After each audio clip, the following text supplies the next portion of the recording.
Ooh, start of the season, black and white. Yes, okay, show me more. They always play music. I'm so sorry. I do have to like silence it. Welcome to season 3, by the way. Oh yeah, going for lunch, mate? Where you going? What are you gonna see?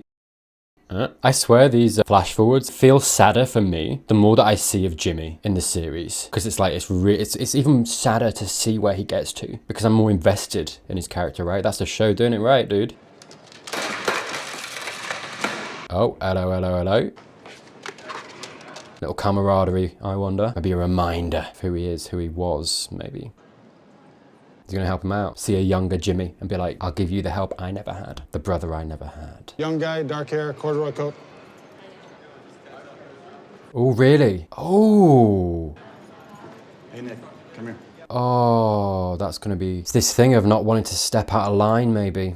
You know? Practiced in his head. This thing of like, I can't get in trouble with the police. I think that hurt Jimmy, but it's this Jimmy who can't step out of the law. Want to grab those for me?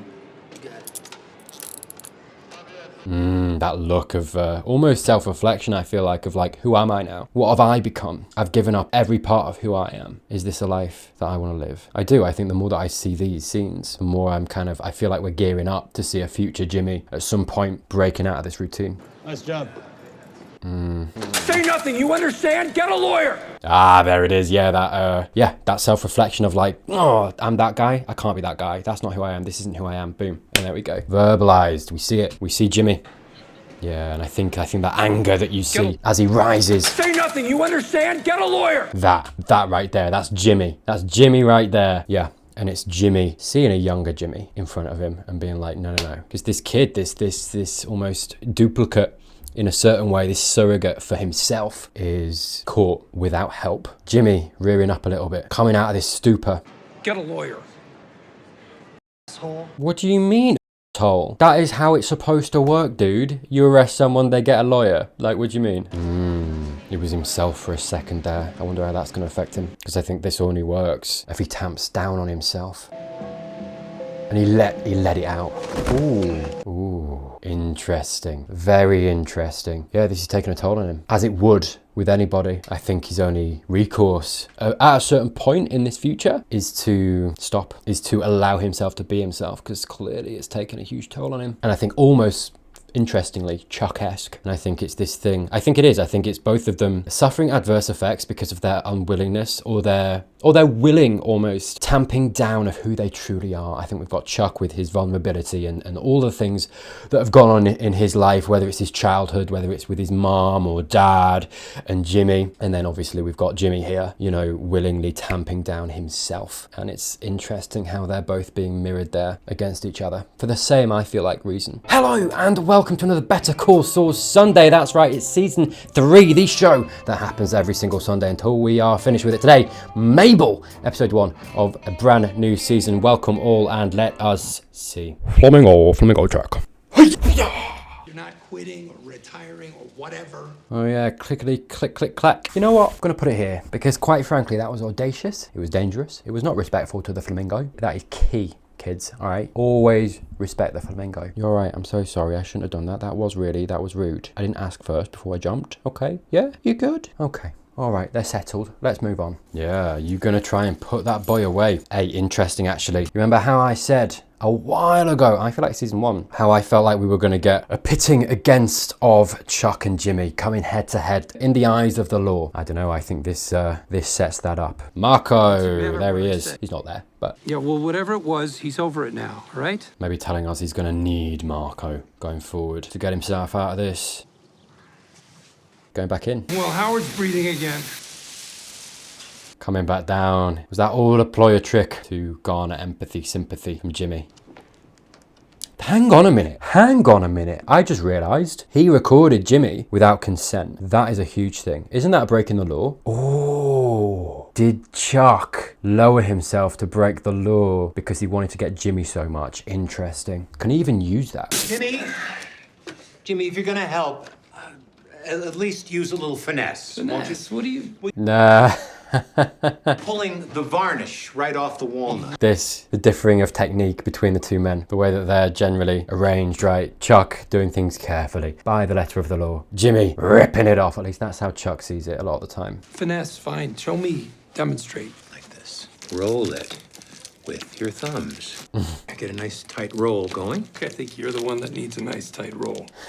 Come on, show me. Ah, we got Chuck teaching him. It's funny, isn't it, how Chuck was talking about finesse when, not being funny, Jimmy is the master of finesse, just in a different way. I wonder how much of Jimmy is doing this on purpose as well. He knows what makes Chuck feel better. I wouldn't put it past Jimmy, having ripped off that tape, knowing how Chuck would react and knowing that he would come over, show him. I mean, let's not forget, Jimmy prompted him. He was like, demonstrate, show me. And that's what makes Chuck feel good, feel better. Jimmy knows that. So I wonder how much on purpose that actually was, just to make him feel better. Because let's not forget, again, I've just watched the finale of season 2, and the theme of that season was demonstrating Jimmy's empathy, especially for his brother. And he's still in that place. Because again, we know Jimmy has finesse. We know he has. Oh my God. The Adventures of Mabel. Mabel. Okay. What's the significance? Mabel goes into the mountain. Yeah. She meets the king of the brownies, and he gives her Okay. some kind of super delicious jelly, and Mom read it to me. I read it to you. You don't remember. Yeah. What was I at? Like 5 or 6? How is he meant to remember that? I swear to God, I have like 3 or 4 memories between like birth and when I was 10. You had this weird night light. It was Daffy Duck. It was some Daffy Duck ripoff with. Funny, isn't it, how Chuck is normal again? He's happy, taking it down, and you see there's a change in his demeanor from before and after the click last episode. What is that? Chuck, once again, is on top. He has the high ground. Kenobi. Literally, as well, by the way, can I just say? But he does, he has the power back. And haven't we learned that's what Chuck needs to be content, at peace. You got a great memory, Chuck.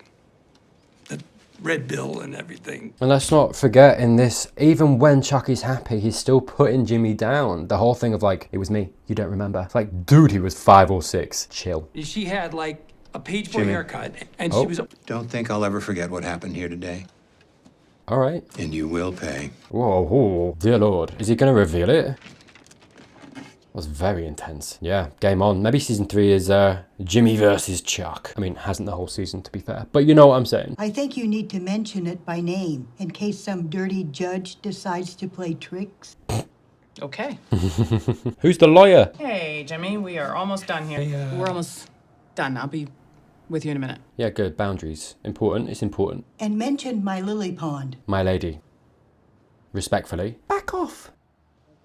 Dude, make yourself scarce. What are you just waiting for? And Mrs. Ahern, if you or Margaret ever need anything from me, anything at all, you can call me day or night. This is Mrs. Schmasko and her daughter, Jen. Sorry, I got my wires crossed a little. Jimmy boy. Also, sorry, not been funny. Surely that's Kim's client. You can't just come in and be like, if you need anything, by the way, I'm here. Jimmy, what are you doing? You are a superhero. I owe you big time.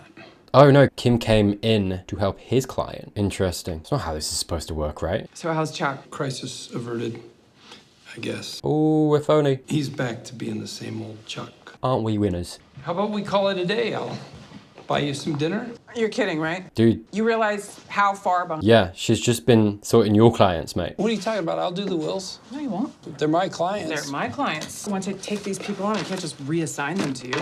Yeah, good. Boundaries. Why are you getting all, like, legal on me, huh? Who cares? Dude. 6 of them left. Maybe you'll get those back. Right, so how does this work then? Sorry, they come in and then they get given Kim or Jimmy, depending on who's available. Interesting. Growing pains for this, which is fair. Don't act like I wanted this. Jesus, like I need more on my plate. Legit, yeah. She would be set, surely, with Mesa Verde, honestly. You mad? I'm not mad. Interesting. What did I say a few episodes ago? Interesting to see if one of them starts outpacing the other, how the other's going to feel. And I think Jimmy is going to end up the sorer one in that situation. And I think maybe we're seeing that a little bit. I'm just thinking about things. Go on, open up, buddy. Don't do a Chuck. For 10 minutes today, Chuck didn't hate me. Oh, and you want that. Oh, that's so cruel. I forgot what that felt like. And he likes it. Oh, it's God. The power that Chuck has over Jimmy and the way that he misuses it and mistreats Jimmy. That's so dangerous for Jimmy. So tragic. The hold that he has over Jimmy. And because Jimmy's not going to be able to get out of that easily, if at all. You do realize you just confessed to Howard? Lenny? Yeah. Yes, but you feel better, right? Ooh, anger. Ooh, big anger. Yeah, well, obviously, like, I mean, let's not forget Jimmy essentially took Mesa Verde off HHM, right? And as much as I've said what I've said about that situation, I think, you know, it is what it is. Howard is going to see that, obviously, as Jimmy taking it directly from him. We've seen the repercussions of that with the example of Kim. And this is Jimmy essentially directly coming for Howard, even though that wasn't the case. That's how he's going to see that. And yeah, damn. As if Jimmy didn't have enough enemies in Chuck. But you feel better, right? Look at that. It's your word against mine. Ooh, he is going to level everything he's got against Jimmy now. Click. Yeah, these boys are going to get teaming up, aren't they? Are we going to see Howard and Chuck against Kim and Jimmy? That'll be interesting. I don't even know where to begin. But yes, I believe you. Your brother is one world-class son of a bitch. And of course, I don't blame Howard for thinking of it that way, because as much as he kind of knows the situation, that's not really going to matter to him in this moment. And it's not going to be on his mind. He's not watching the show the same way we are. This is not first and center in his mind. Very busy man, essentially running the firm solo, right? All of this responsibility on his shoulders. He doesn't care about this interplay between brothers. As much as he's aware of it, it doesn't matter. Even if he is thinking of that first and foremost, it doesn't matter. So I don't blame Howard for whatever action he takes. Chuck, this tape. I'm not sure exactly what it accomplishes. Boom, yeah, because you can't use it. Chuck knows that though. You know evidentiary rules better than I do, but Yeah. a secretly recorded? Yes. The problematic chain of evidence? Yeah. You're gonna have a hell of a time getting that admitted. I agree. And if you, Right. So what's the plan? He's got a plan. and if you somehow put it in front of a jury, Jimmy'd call a dozen audio experts, say that voice isn't his, say that the tape had been edited. I'm glad that they're taking Jimmy seriously as a lawyer. Howard being like, Jimmy's going to do this, this, and this. Chuck being like, yep, he would. There's actually a little note, a silver lining of niceness through this, that they are actually, you know, taking him a little seriously as a lawyer. Which it's like, could you not have done that earlier than this, because it would have avoided all of this? Are you thinking about playing this for Kevin Wachtel at Mesa Verde? That ship has sailed. Yeah. We're never getting them back, regardless. Good. See, look at that. Howard's just, you know, put a pin on it. He's like, it's done. It's a shame. Move on. Healthy from Howard. That's really nice. Maybe any other concern other than his dad and this responsibility he feels. With HHM, a mature guy. What's the point? Because I can't think of a single use for it. Other than to prove that Chuck was right. I can. Okay, no, he's got something. All right. Oh dear.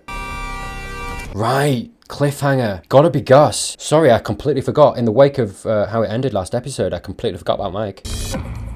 That is very deliberate. Whoever this is could have killed him, probably. They got the jump on him, right? They want a deal, which is why I'm like, Gus.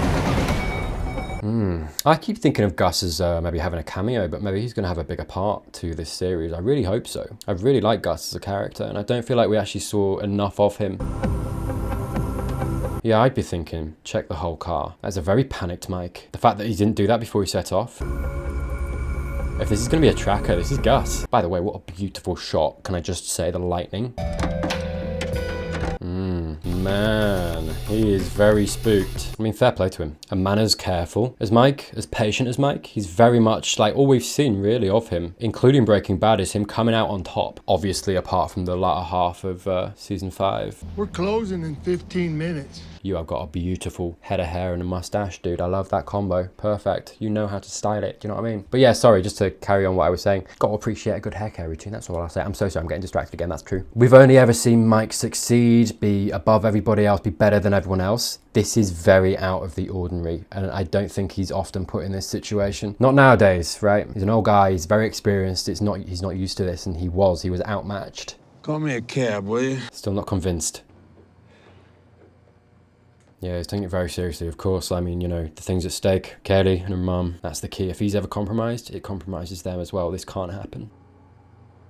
The fuel cap. You sell a gas cap for an 87 Caprice wagon? GM cap should be the blue on the bottom there. The people who, like, just know that information baffle and impress me. Got it? Right. I'm assuming so. Is he going to track it? Because, sorry, if this is a bug, that is so much more sophisticated than what, like, the DEA were using in Breaking Bad. You know, the whole, like, putting it under the, near the wheel. Lilies of the valley. Lilies of the valley, you say? They know what they're doing. Filthy. Who do we have next? Oh, hello. Who's this? That'd be me. Oh, yeah. You know it was going to come back to bite him on the ass. I said this. I was like, that's a very recognizable play. Did I say it? Did I cut that out of the video? I can't remember. I was like, it's a very recognizable play. And anyone watching that, one of these guys watching that, they're going to get you for it, dude. I treated you with hospitality and respect. You did. I'm glad. Any other show would almost like just gloss over this, but it's come back in. I do like that. It's attention to the detail. And your so-called war hero, Fudge Talbot? No such person. You entered government property under false pretenses, sir. Yeah. I am no expert on your procedures and your protocols. And Maybe you should be. picture this, okay? What damage was done? Hey, who was hurt, huh? Base is still there, right? The B-52 is, I presume, still... B-29. Huh? Yikes. Oh, he's taking that personally, Jimmy. Fifi's a B-29. Yeah. No, take it seriously. Oh, this is all just one big joke. Yeah. You don't like the commercial? No, I don't. Constructive criticism is always welcome. Oh, Jimmy. You check your recruiting numbers. I think you're gonna see an uptick. Jimmy. Fudge is not a person. He wasn't in the war. Well, neither was Tom Cruise. And look what Top Gun did for you. That is true. Great film. I'm gonna tell you what's happening now. You gotta keep cool, Jimmy. Keep cool. You take that ad down, or they'll be held to pay. Make me. Ooh. Let's do this. You bring your commander down here and I'll explain to him how you let us on the base. Red carpet treatment. Oh, that's true. Because you lied your way. Doesn't matter. You should have checked. Because you're all the same. You're the same as all. Always on a high horse. Always trying to make me feel like I'm... Right, there it is. We've picked a scab there. And that's the thing, isn't it? I think in Jimmy's mind, we see a lot of the way that his brain works in regards to this stuff. It's like, who did it hurt? That's his line, perhaps, which we see in Breaking Bad he's dispensed with, right? I mean, I'm harkening back to when he was like, get rid of Jesse and all this stuff. And like, it's hard to almost disagree with Jimmy, do you know, if you were gonna go that way. Because it's like, he's right. It's like, who did it hurt? How is it a big deal? Why is it a big deal? It is, because it's a dangerous precedent to set, you know, letting anyone on an airbase. I'm sure there's classified stuff there. There's absolutely heavy artillery. It's dangerous and there are rules in place for a reason, but like, I get why Jimmy's coming at it from that perspective. But at the same time, you've been caught, dude. And this guy's trying to out-lawyer Jimmy. He's not going to be able to do that here. You know, if he's going to do this, he's going to have to go back, get a lawyer, come back at him. And I think maybe he will. Maybe Jimmy's going to get a little overwhelmed this season. If we've got this guy coming at him, Chuck coming at him as well, HHM maybe coming at him. I don't know. We'll see. I won't fly jet planes. You stay out of court. Guys like you. Oh, don't get personal. You think you're so damn smart.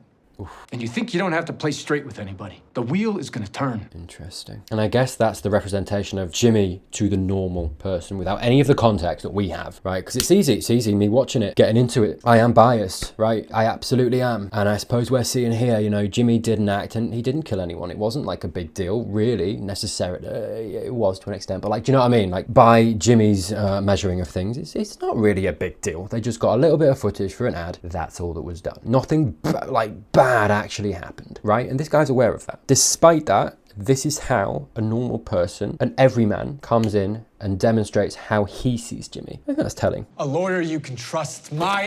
Fair. I'm very interested in Mike's plot all of a sudden. It's kind of picked up a little bit of pace, actually. Sorry, I didn't mention it at all at the end of last episode. This is the thing. Who does Mike call? He can't call anybody. He is the fixer. How much? Looks like Radio Shack. Make it $1,000. There you go, mate. Now simmer down. All right, you got your money. Chill. Hey, how's the pup? Doing okay? That's a good question. Yeah, I have no idea. She's got plenty of company. Oh, did he just leave her at Kaylee's? Yeah, he couldn't have had whoever's tracking him know that he went somewhere. He's got to surprise him. Oh, hello, Paige. She doing good work? Oh, this is a fancy office, dude. What the f***? Excellent. Of course that is in the lobby. I don't love, by the way, what is this? What's happening here right now? I know Paige has got a high up job at Mesa Verde, at least from what I've seen. Is she supposed to be the one that liaises with Kim? Or, like, this feels very much like they're in the lobby. They're not in an office, you know, Kim's not coming to the, like, she is the lawyer representing their cases, causes, whatever, dealing with their stuff. Why has she not been invited? I can understand maybe not seeing, what's he called, Kevin, the head honcho, every single time, right? You know, he's going to delegate and maybe Paige is that person. I can accept that. But like, why are they in the lobby doing this? Why is she not in an office and they're talking about...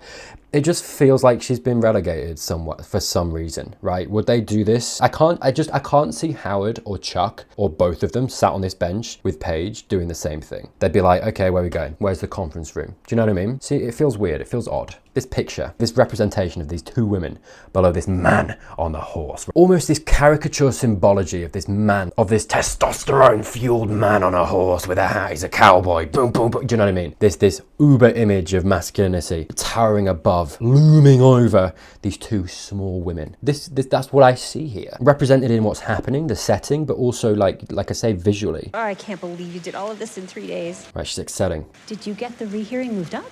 Yeah. Oh, boom. Those are 3 possible dates pending your and Kevin's schedule. The soonest I could get is the 4th.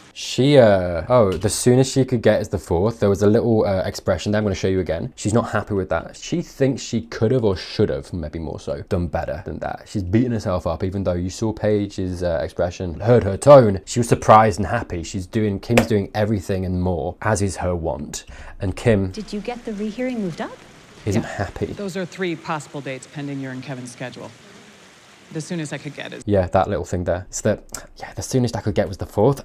It's annoying to me. I feel like I could have got more. She wants to. She's striving for more. She's striving for that excellence, and that just shows you a lot about Kim, who she is, and why she's so good, right? And why, at least at this point, she's excelling. You moved it up almost 3 weeks. Right? I'll give it another shot and see if I can do better. My guy. You kidding You did awesome. me? Right, Paige, come on. Kevin will be popping champagne. Yes. Get her involved. Have a party. I knew you were the right one for this. Right? I appreciate the opportunity. You deserve it, mate. God, you should have heard how that arrogant jerk spoke to me at the hearing. Yeah? In front of Kevin. He accuses me of muddying the waters. Of course he did. He's Chuck. Guys like that, when crunch time comes, it's always someone else's fault. To be fair, even though, she's wrong and it was someone else's fault in this case, she's right. A lot of the time with Chuck, it's always someone else's fault. Never his. Never his own internal stuff, breeding this unhealthiness, this negativity around him, these events that are hurting him. It's never him. Never Chuck, is it? No. It's always someone else. It's always Jimmy. It's always Jimmy. So she's right. She's wrong in this one example, but she's right.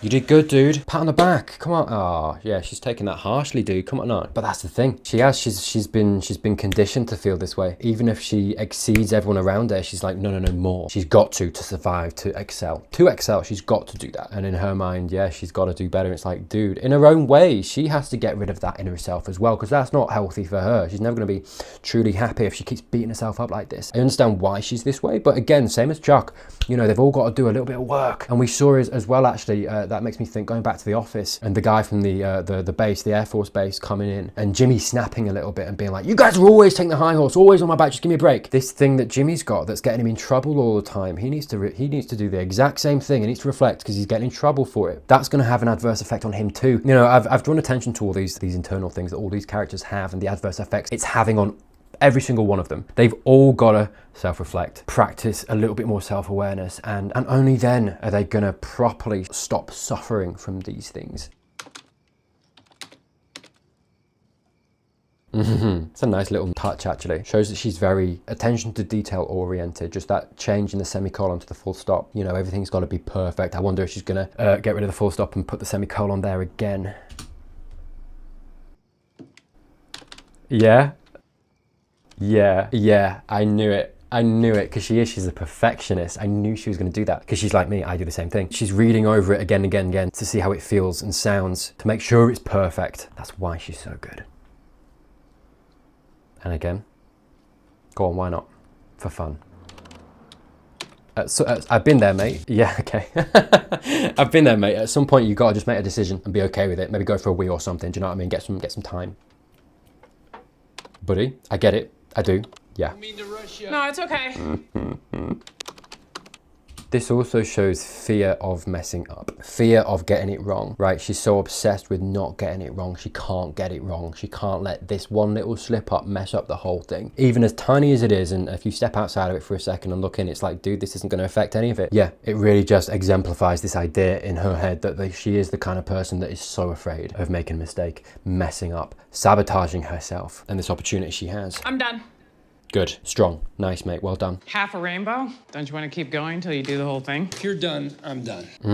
Almost as if you're done, I'm done. He has to wait until she's finished. He can't be going home early. Almost, that's a very competitive edge almost. And again, comes back to this thing of like, I'm saying, if one's getting above the other, he can't quite let her work a little bit harder than he is. That would bug the shit shit out of me. I don't know about you. I'd be like, well, I've done half of it. I might as well just do the rest of it now. But like, as soon as she's done, he's like, nah, I'm good. I don't want to be here anyway. I was just staying for the arbitrary reason of the fact that you're here and I can't let you go home before me, and I just can't let myself go home before you. So because I think subtly, even if he's not going to admit it to himself, he is in competition with Kim. What do you say we get the hell out of here? Sounds good.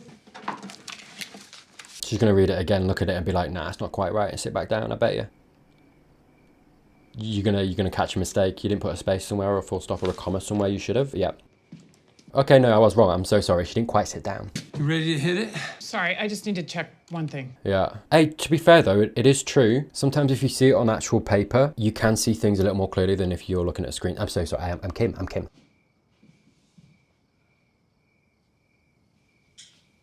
And there he goes back to work again. Yeah, because he can't let her keep going. That little sliver of him in the doorway and lingering look, him looking to make sure she's still going, and he's like, yep, okay, let's go then. Yeah, this is very much meant to show us, I think, he's in competition with her. This ego that he's got, can't let himself go home before she does. Hope that's all right. I'm sure it'll be fine. Can this boy do some law? What's his job here? Can I just ask? I want Ernie to succeed.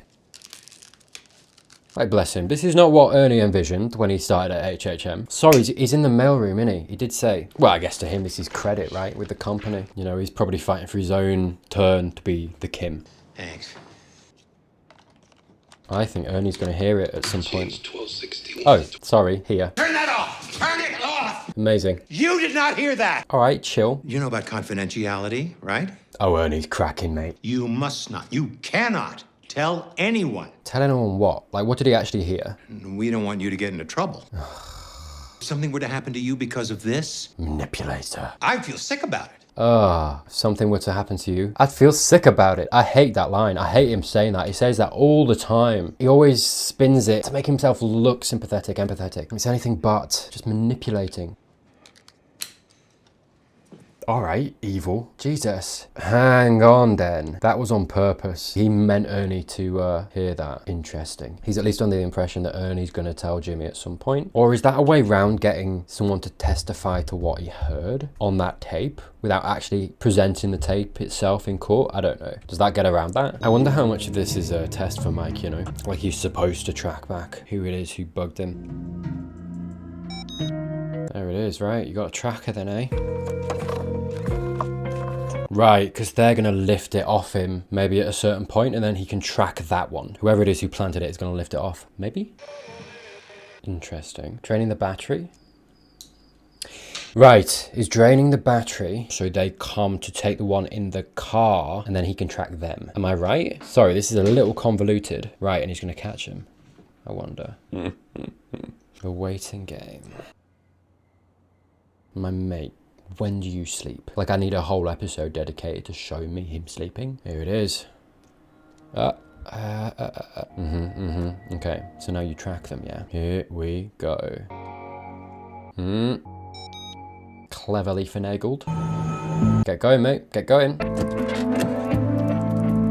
Yeah, very much looking forward to this. What an interesting way to start season 3 with Mike. Mike's story really just been a little bit under the radar. I've enjoyed it a lot, you know, but it's been very calm, very chill. Now it's kind of kicked into a different gear. I like that. 2 seasons in the making. Really slow build, really patient build with him. Yeah, all right. There we have it. All right, that is Mabel. Perfect. Yeah, very excited for Mike's journey. And I'm still thinking of Gus. Surely though, that's the thing. Now I'm second guessing because the show must know that the audience is thinking Gus. So now I'm like, well, they know I'm thinking that, so they're not gonna quite do that. We'll see, we'll see. But yeah, interesting. I'm guessing as well that Chuck is, well, manipulating Ernie for whatever scheme he's got in regard to Jimmy this season. So I do wonder, but I do think we are building up towards a Jimmy-Chuck face-off. No, well, don't use that word. Whoa, hey, stop it, behave yourself. We had enough of that in Breaking Bad. But yeah, interesting start to the season. Very much feels like a beginning, right? A new chapter, which is nicely done. Thank you very much for watching. Thank you, as always, to my beautiful patrons. Thank you so much. Hey, if you're not subscribed, subscribe down below. Get that hype train on the go. Click on this video right here if you want to keep it going. And other than that, thank you once more. That was Mabel. and I'll see you soon.